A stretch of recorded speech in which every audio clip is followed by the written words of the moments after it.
प्रधानमंत्री डॉक्टर मनमोहन सिंग यांच्या एका वक्तव्याचा विपर्यास करून त्यांनी हे मांडलेलं आहे. इतकं बालिश विधान माझ्या देशाच्या पंतप्रधानांनी करावं, माझी मान शर्मेने खाली जाते. त्यानंतर ते असे म्हटले की काँग्रेस जर सत्तेत आली किंवा इंडिया आघाडी सत्तेत आली तर प्रत्येक घरातल्या महिलांच्या दागिन्यांचं ऑडिट करेल आणि ते दागिने घेऊन आतंकवाद्यांना देईल. आता काय झालं की पहिल्या टप्प्याचं मतदानाचे अंदाज त्यांना लागलेले आहेत. त्याचा पराभव त्यांना आता स्पष्ट दिसतोय आणि जेवढं राजकीय जेवढं धार्मिक ध्रुवीकरण त्यांना करता येईल तेवढं करायचा हा प्रयत्न चाललेला आहे. आता यामुळं इतकं हास्यास्पद विधान कुठला नागरिक किंवा कुठला मतदार ग्राह्य धरेल याच्याबद्दल मला शंका वाटते. पण त्यातून BJPमध्ये जे आणि विशेषतः प्रधानमंत्र्यांच्या लेवलला जे पॅनिक निर्माण झालेलं आहे ते स्पष्ट होतं. सर, पहिल्या टप्प्यातलं मतदान आटपलेलं आहे. आपला काय अंदाज आहे? 5 जागांवर मतदान पूर्ण झालेलं आहे. तिथला आढावा घेतला असेल काँग्रेस पक्षाने. कशा पद्धतीचं वातावरण दिसून येतं? असं आहे की काँग्रेसचे जे तिथले कार्यकर्ते आहेत, जिल्ह्याचे नेते आहेत, त्याचं तर म्हणणं आहे की 5 जागांमध्ये काँग्रेसने अत्यंत चांगली कामगिरी केलेली आहे. आणि सगळ्यात महत्त्वाची गोष्ट म्हणजे एक सुप्त लाट आहे. त्यामध्ये शेतकरी आहेत, त्यामध्ये बेरोजगार शिक्षित युवक आहेत, त्यामध्ये गृहिणी आहेत की त्यांना घर चालवता येत नाही. आणि एकंदरीत ज्या प्रकारे भ्रष्टाचाराचा कळस झालेला आहे, एका बाजूला निवडणूक रोखे आहेत तर लोकांना त्यातले बारकावे सहजासहजी कळत नाहीत, पण एक मोठा भ्रष्टाचार झालेला आहे. कॅशलेस करप्शन झालेलं आहे. पॉलिटिकल करप्शन करता किंवा कॉन्ट्रॅक्टरकडून पैसे घेण्याकरता, मोठे मोठे कॉन्ट्रॅक्ट मिळण्याकरता किंवा ईडीच्या जाचातून सोडवण्याकरता ज्या प्रकारे कॅशलेस पैसे दिले गेलेले आहेत त्याचा सगळा पर्दाफाश सुप्रीम कोर्टाने केलेला आहे. आणि त्यामुळे जगातला हा सिस्टमॅटिक केलेला सरकारचा केलेला स्कॅम आहे.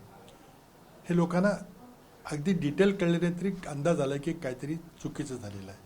ज्या प्रकारे महाराष्ट्रात सरकार स्थापन झालं, मग शिवसेनेचं फूट असेल किंवा राष्ट्रवादीमध्ये फूट असेल, हे सरकार स्थापन झालं त्याला संपूर्णपणे भारतीय जनता पक्षाचे नेते, देशाचे पंतप्रधान श्री नरेंद्र मोदी यांच्या ॲक्टिव्ह आशीर्वादाने हे सगळं घडलं. हे काही कुठेतरी गल्लीबोळात घडलेली घटना, मग हे काही फार मोठी लोकांच्या पोचले असं नाही आहे. त्यांच्या राजाश्रयामुळं, त्यांच्या परवानगीमुळं, त्यांच्या अप्रुव्हलमुळं आणि त्यांनी हे घडवायला सांगितल्यामुळे हे घडलेलं आहे. आणि त्यामुळे एका बाजूला आर्थिक भ्रष्टाचार आहे, दुसऱ्या बाजूला हा जो राजकीय नैतिक भ्रष्टाचार आहे तो अतिशय गंभीर आहे. महाराष्ट्र हा काही फितूर लोकांचा, विश्वासघातकी लोकांचा देश नाही आहे. आणि त्यामुळं जरी काही आमदार पळायले असले तर ज्या मतदारांनी त्या आमदारांना निवडून आले ते कुठे गेलेले आहेत.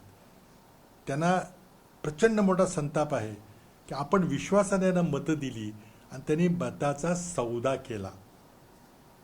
आणि त्यामुळं जेव्हा मतदान होतंय त्या ठिकाणी या सगळ्या गद्दार आम्हाला कळकेल की तुम्ही लोकांना, मतदारांना गृहीत धरू शकत नाही, त्यांना पैशाने विकत घेऊ शकत नाही.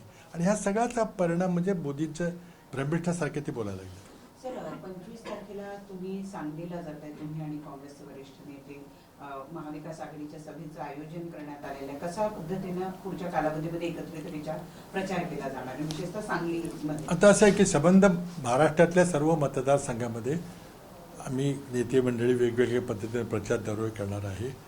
आमचे प्रचार उद्या मी सुरतला चाललो आहे, नंतर कराडला, सातारला काही कार्यक्रम आहेत.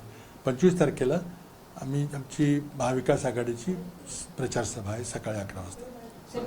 विशाल पाटलांनी माघार घेतली नाही त्यामुळे साहजिकच आहे महाविकास आघाडीचा उमेदवार की काँग्रेसचे विशाल पाटील? बघा, ही महाविकास आघाडीची सभा आहे त्यामुळे असा प्रश्नच उद्भवत नाही की कोणाला अपक्षाची कोणाची प्रचाराकरता मी चाललो आहे. विशाल पाटील यांच्यावर कारवाई केली जाणार का काँग्रेस पक्षाकडून? No comment. आता हा अधिकार आमचे प्रभारी आणि काँग्रेस अध्यक्षांचा आहे. सर, खरं तर पहिल्या टप्प्याचं मतदान आटपलेलं आहे. आता लवकरच दुसऱ्या टप्प्याचं मतदान सुद्धा होणार आहे. परंतु मुंबईतल्या ज्या काँग्रेसच्या वाट्याला आलेल्या ज्या जागा आहेत त्यांवर उमेदवार अजूनही फायनल नेमकं कुठे अडत आहे? मुंबईच्या शेवटच्या टप्प्यात निवडणूक आहे त्यामुळे तिथे थोडा वेळ लागतो ही गोष्ट खरी आहे, पण मला वाटतं 1-2 दिवसात निर्णय होईल. परंतु सर, मुंबई उत्तरची जागा दिली आहे तुम्हाला, त्या जागेवरती काँग्रेसचा कोणताच नेता जो आहे तिथे मिळानच झालाय. ती ठाकरेंसोबत पुन्हा एक्सचेंज करण्याची सुद्धा काही तुम्हाला जेव्हा जागा जाहीर होतील तेव्हा कळेल ना कोणाला कुठची जागा मिळाली, कोण उमेदवार आहे ते. पण ठाकरेंच्या सोबत अजून काही एक्सचेंजचे प्रस्ताव चाललाय की काही पुन्हा एकदा प्रस्ताव सुरू आहे का? मला काही कल्पना नाही. तुमच्या काही जबाबदारी?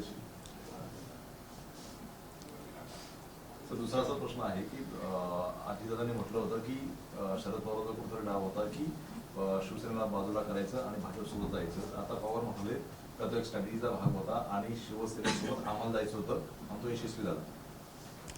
हा प्रश्न तुम्ही त्या नेत्याने विचारला पाहिजे.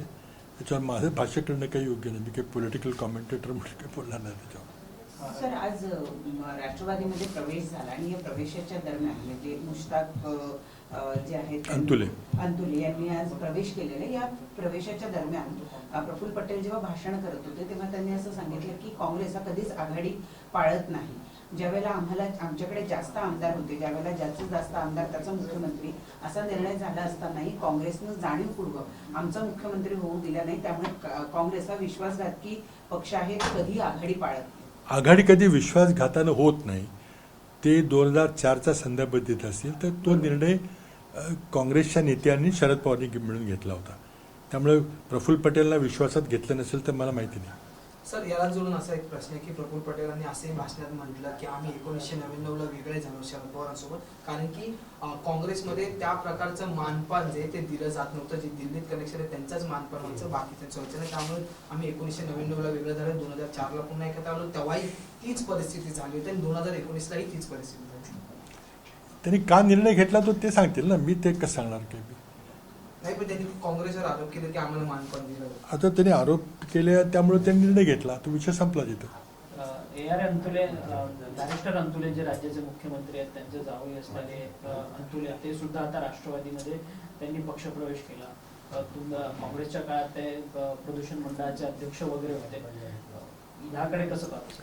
तो मुश्ताक अंतुलेनी स्वतःचा त्यांनी निर्णय घेतला असेल तिथल्या राजकीय परिस्थितीवर त्याचं अवलोकन करून, तो त्यांचा निर्णय आहे. ABP माझा, उघडा डोळे बघा नीट.